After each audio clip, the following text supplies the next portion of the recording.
Hey, what's up guys? Well, it's your boy, Teacher Kevin PH, and we are back with another video. Alright, so today we're gonna be talking about the underrated topic, which is all about pens. Yes, pens. You are using pen every day. Almost in our daily lives, we kept on using that thing. But have you ever known, or do you have any idea about the evolution of pen? If what's the first ever pen, the second after the first pen being used or being invented in the world? Well, today we're gonna be talking about the evolution of pen in the world. If you like this kind of topics, don't forget to like, share, comment, and subscribe. Well, I am a Filipino. I am from the Philippines. This is me, Teacher Kevin PH. Let's do this. The evolution of pen. Number 1, we have the reed pen. 3000 BC. The need for a pen developed as humans discovered papyrus. To write on papyrus and parchment, the Egyptians created the reed pen. They used hollow tubular marsh grass, especially bamboo, as the body of the pen. One end of the tube was sharpened into the shape of a pen's nib, and the tube was filled with writing fluid. The pen would be squeezed to allow the ink to flow out. The quill pen. 16th century AD. After centuries of using the reed pen, the quill pen was created in Seville, Spain. The quill pens were made from bird feathers like swans, turkeys, and geese. The cheaper ones were made out of goose feathers, while the expensive one from swans.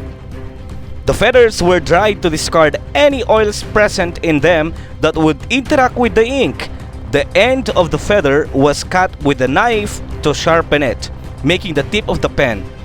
The quill could be used by dipping the feather in ink, which would fill in the shaft as a reservoir. These pens were durable, but they had to be sharpened with a knife, commonly known as pen knife.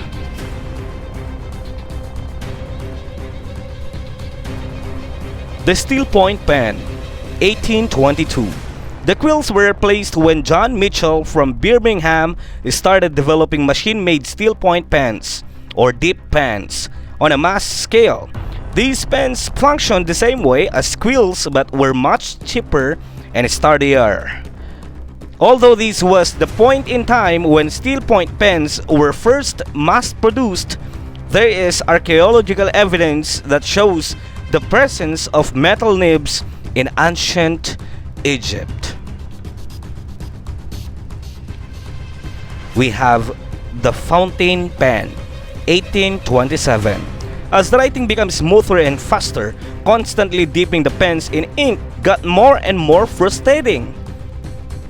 This led to the invention of the fountain pen. The fountain pen was patented by Petrarch Ponaru, a Roman inventor, in 1827. This pen had an ink barrel and so didn't need to be dipped in ink regularly. This design, however, was never perfected. It had major flaws in the flow of ink, which resulted in occasions when either no ink would flow or too much ink would flow, causing blotting.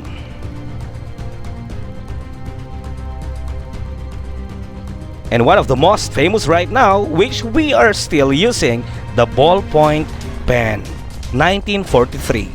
Although American inventor John J. Loud patented the earliest design for a ballpoint pen in 1888, he could never perfect the flow of ink for the writer.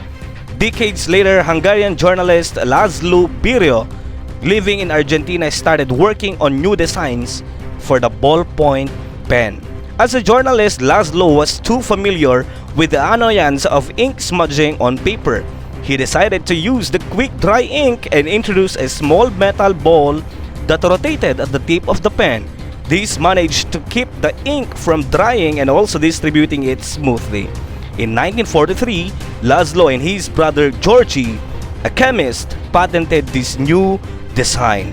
These pens, known as Biroms or Biromes, were a huge commercial success.